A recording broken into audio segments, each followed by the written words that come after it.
آپ کے سامنے یہ بات پیش کرنا چاہتا ہوں، یہ اعلی حضرت عظیم البرکت کا ایک فتویٰ اس لحاظ سے بعض لوگ کہتے ہیں کہ یہ کوئی اتنا بڑا مسئلہ نہیں ہے، تو جو برے ہیں وہ تو برے ہیں، سب جانتے ہیں وہ برے ہیں، لیکن کچھ لوگ وہ ہیں صلح کلی اور وہ کہتے ہیں کہ سارے ٹھیک ہیں جی، یہ نہیں کہتے کہ ہم فلاں ہیں ہم فلاں ہیں، ہم نہیں کہتے ہم اہل سنت ہیں اور باقی بھی سارے ٹھیک ہیں۔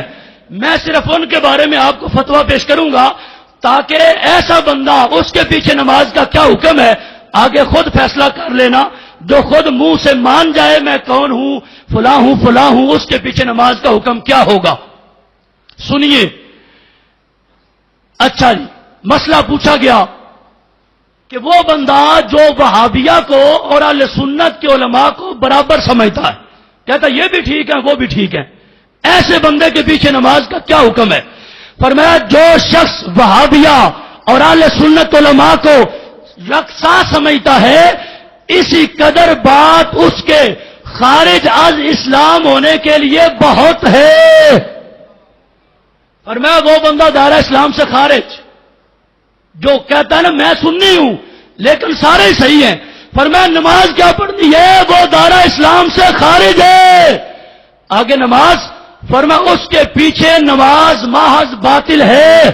کیسے باطل ہے؟ غور کرنا۔ فرمایا جیسے کسی ہندو یا نصرانی کے پیچھے پڑھنا۔ آپ غور فرما رہے ہیں میری بات پہ؟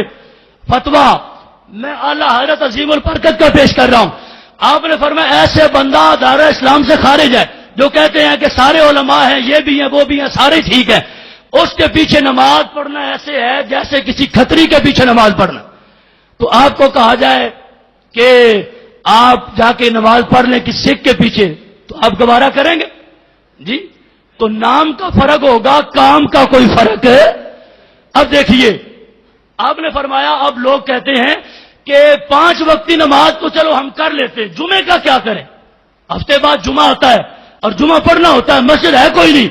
فرمایا جس کو جمعے کے لیے مسجد نہ ملے جمعہ چھوڑ دے، ظہر پڑھ لے، زور پڑھ لے، ایسے لوگوں کے پیچھے کھڑا نہ ہو۔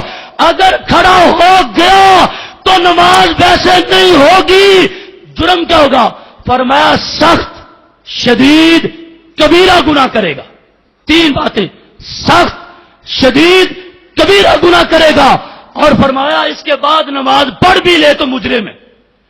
نماز پڑھ بھی لے اپنی تو پھر بھی اس وجہ سے جو اس نے اس کے پیچھے ابتدا کی ہے، لہذا ایسا کوئی صلح کلی اگر وہ اپنی صلح کلیت سے فائدہ اٹھانا چاہتا ہے تو اب آپ اس کو کہو ہمارے ساتھ تیرا کوئی تعلق نہیں ہے، ہم وہ کام کریں گے جس پہ خدا راضی ہو، اس کا مصطفیٰ راضی ہو۔ اب